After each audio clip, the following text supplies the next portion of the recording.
Welcome once again to Vigyanalaya. इस video में हम बात करेंगे Newton's second law of motion की। तो चलिए शुरू करते हैं।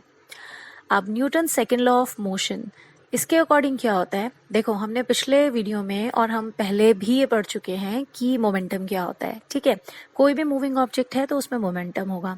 अब अगर हमें बात करनी है चेंज ऑफ मोमेंटम की, हम जानना चाहते हैं कि एक ऑब्जेक्ट ने मूव करना स्टार्ट किया और कुछ देर बाद हम चाहते हैं कि उसका चेंज ऑफ मोमेंटम देखा जाए। ठीक है, तो वो क्या होगा, देखो the rate of change of momentum of a body is directly proportional to the applied force. जैसे कि आप फिगर में देख रहे हो, अगर कोई भी चीज मूव करनी है तो फोर्स तो लगाना पड़ेगा ना। ठीक है, यहाँ पे तो वो धक्का लगा रहा है, बट अगर हम कार को चला भी रहे हैं तो we have to apply accelerator ना। एक्सेलरेटर पे पैर रखा जाता है ना, आप फोर्स लगा रहे हो तभी तो वो चल रही है। सो जो चेंज ऑफ मोमेंटम है, ठीक है, rate of change of momentum, change of momentum तो हो गया, हमें पता है मोमेंटम होता है मास इनटू वेलोसिटी। तो चेंज ऑफ मोमेंटम हो जाएगा कि मास तो सेम ही रहने वाला है उस ऑब्जेक्ट का, पहले वेलोसिटी u थी बाद में v हो गई, तो mv माइनस mu हो जाएगा। ठीक है, अब लेकिन अगर हम बात करें rate of change of momentum, तो इसको डिवाइडेड बाय t करते हैं हम टाइम से। रेट ऑफ का मतलब होता है एक पर्टिकुलर टाइम में हमें देखना है कि कितना चेंज ऑफ मोमेंटम हुआ। अभी इसको आगे हम फॉर्मूला में देखेंगे। सो ये जो होता है ना, the rate of change of momentum of a body, ये डायरेक्टली प्रोपोर्शनल होता है अप्लाइड फोर्स के। मतलब जिस डायरेक्शन में फोर्स लग रहा होता है, एक तो मोमेंटम भी उसी डायरेक्शन में होगा ऑफ कोर्स। अब ऐसा थोड़ा ना एक्सीलरेटर आप आगे की तरफ चला रहे हो, गाड़ी पीछे को जा रही है, ऐसा नहीं होता ना। तो एक तो अप्लाइड फोर्स के डायरेक्शन में ही आपका मोमेंटम होता है, और दूसरे वो उस फोर्स के डायरेक्टली प्रोपोर्शनल भी होता है। यानी कि अगर फोर्स बढ़ेगा तो आपका जो चेंज ऑफ मोमेंटम है, rate of change of momentum है, वो भी बढ़ेगा। और अगर फोर्स कम हो जाएगा तो rate of change of momentum भी कम हो जाएगा। चलिए, it means force is proportional to change in momentum divided by time taken. और इसको हम इस तरीके से लिख सकते हैं, F is proportional to m into ए।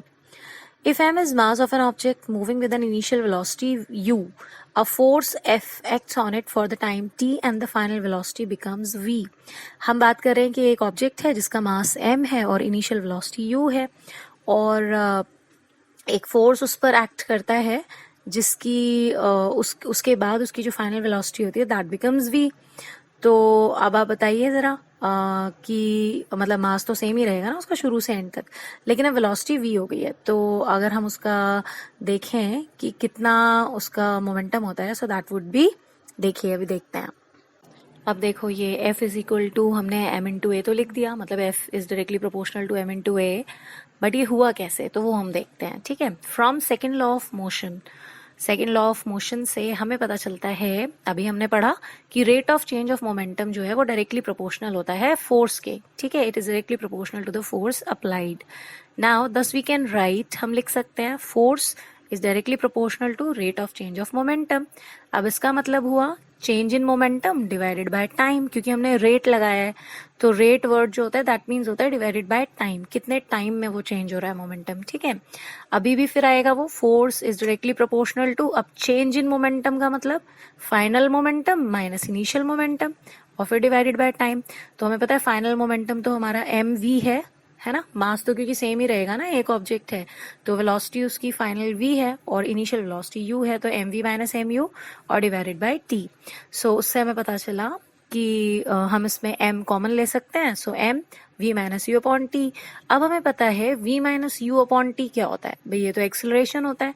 हमने मोशन की इक्वेशंस पढ़ी थी, तो उसमें था कि v minus u upon t that means acceleration, मतलब final velocity minus initial velocity, और एक पर्टिकुलर टाइम में हुई वो, तो उसको हम एक्सेलरेशन भी कहते हैं।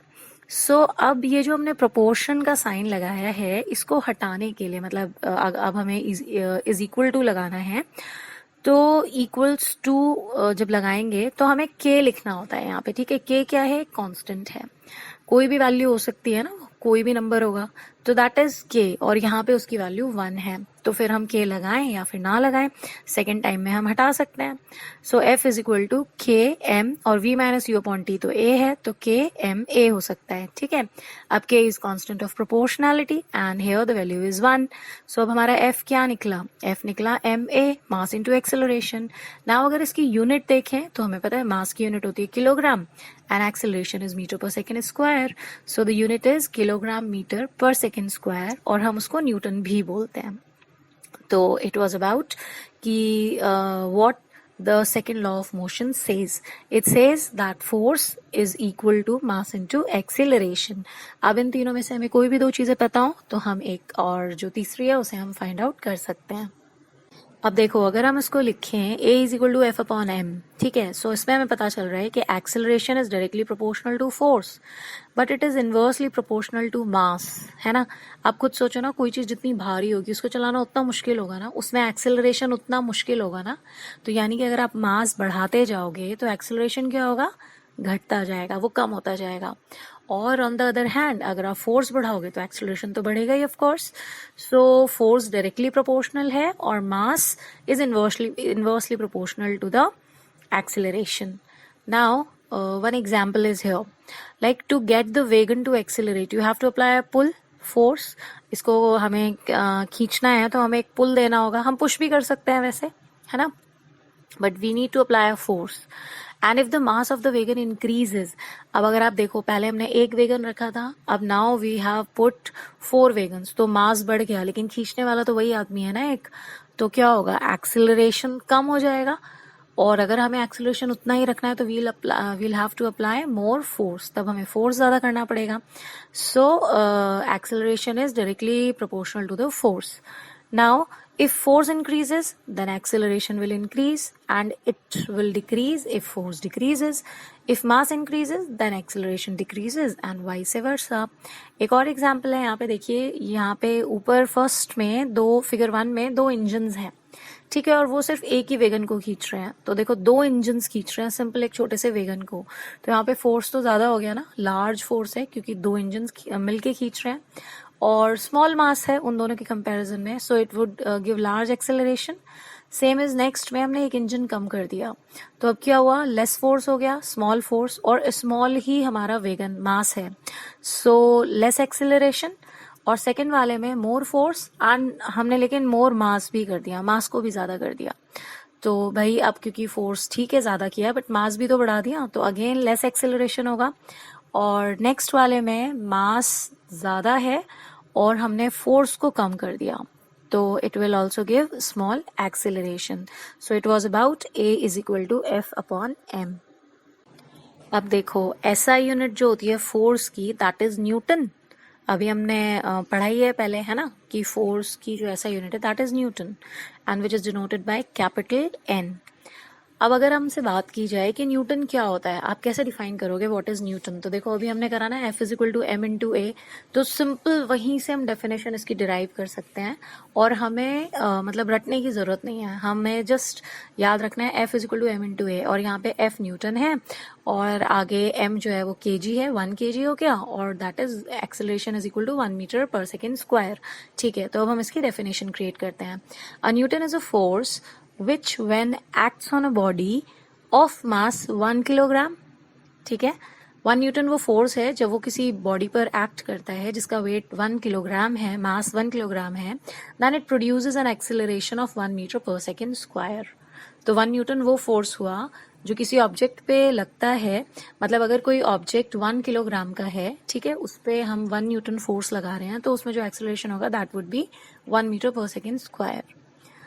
सो अब हम देख लेते हैं applications of Newton second law of motion. कुछ एप्लीकेशंस हैं कि कहाँ पे हम इनको यूज करते हैं। देखो फर्स्ट है कैचिंग अ क्रिकेट बॉल। आपने कई बार देखा होगा मैचेस में कि जब कोई फास्ट बॉल आती है, मतलब दूर से, या फिर सिक्सर लगने वाला था लेकिन आप वहां पे पहुंचे, या सपोज चौका लगने वाला था लेकिन आपने कैसे भी करके उसको पकड़ लिया, कैच कर रहे हैं। जब कभी भी कोई डायरेक्ट कैच होता है तो आपने देखा है कि वो कैच करते वक्त अपने हाथ थोड़ा सा पीछे करते हैं, है ना। A fielder moves his hands backwards on catching a fast cricket ball, specially जब वो बहुत फास्ट आती है। सो ऐसा क्यों करते हैं? See, by moving hands back, time is increased and the rate of momentum is reduced and therefore less force is exerted so the player doesn't get hurt. इसमें क्या हुआ? देखो, फास्ट मूविंग बॉल थी, हाई मोमेंटम हो गया, ठीक है। और in stopping ball the momentum is reduce to zero. आपने पिछले वीडियो में देखा ही था फर्स्ट लॉ ऑफ मोशन में कि जो टाइल्स को ब्रेक करता था एक कराटे प्लेयर, वो क्या करता था? वो यही करता था ना कि बहुत तेजी से अपने हाथ को लाके एकदम रोक देता था, तो वहां पे बहुत हाई जो मोमेंटम था वो जीरो पे रिड्यूस हो रहा है। तो सेम इज हियर, एक हाई वेलोसिटी से बॉल आ रही है, आप उसको सडनली रोक दोगे तो इट विल हर्ट यू ना। सो अब उसने जो पीछे हाथ किए तो टाइम बढ़ा दिया ना उसका। अब सोचो, हमने mv-mu/t है, अगर हम टाइम बढ़ा देंगे, ठीक है, तो क्या होगा? मोमेंटम रिड्यूस होगा ना। जितना टाइम ज्यादा होता जाएगा नीचे, अगर डिनोमिनेटर बढ़ाते जाओगे तो ऊपर जब हम इसको कट करेंगे तो वो तो कम निकलेगा ना। सो मोमेंटम रिड्यूस हो जाएगा, और जब मोमेंटम रिड्यूस हो जाएगा तो it won't hurt the player more, और maybe it won't hurt at all, वो हर्ट ही नहीं करेगा उसको। सो इसलिए कैच करते हुए fielder moves his hand backwards. और सेकेंड एग्जाम्पल है case of a golf player. ठीक है, गोल्फ प्लेयर क्या करता है? A golf player takes his stick back and then hits the ball. In doing so, he then moves the stick very fast, thereby increasing velocity of the stick.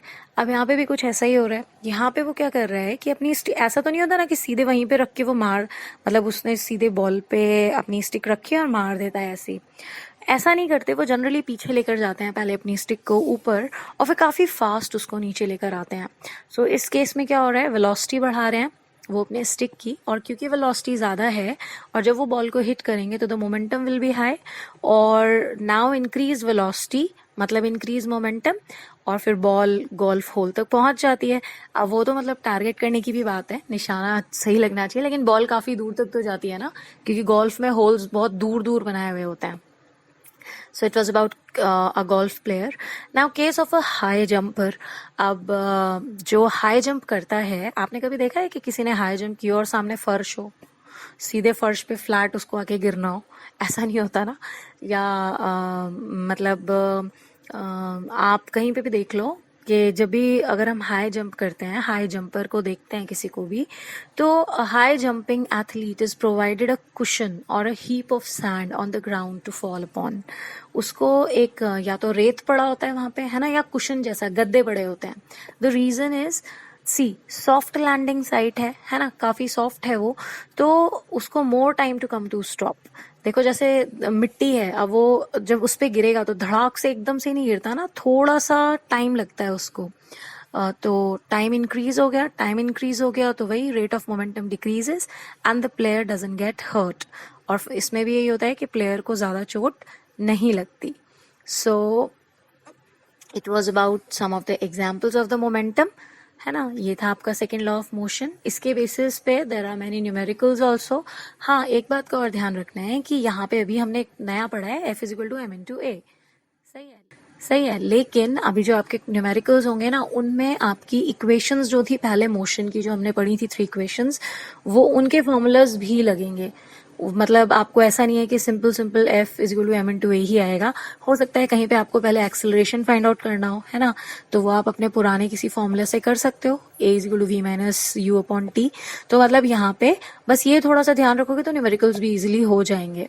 So it was all about the second law of motion. If there is any confusion you can ask me in the comment section. And अगर अच्छे से समझ में आया हो, I hope आया होगा, तो फटाफट से लाइक कर दो वीडियो को, और share and subscribe this channel for getting the science in easier way. Okay, till then, bye.